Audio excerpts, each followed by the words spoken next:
Avui és un dia històric pel CAT. Inaugurem el parc fotovoltaic més important de tot l'Estat del sector del tractament i del transport d'aigua.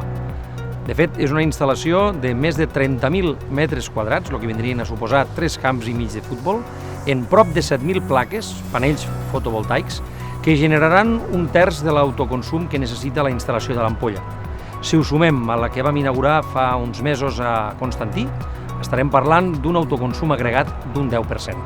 És una xifra no menor, que ens emplaça a seguir treballant i amb l'objectiu i el propòsit que l'any 2027 passem d'un 10% a un 15% d'autoconsum i se suma a la contractació de l'energia, que tota la nostra és energia verda i ara també provinent de fonts renovables. Estem clarament alineats en els objectius de desenvolupament sostenible. Estem alineats en la lluita contra el canvi climàtic.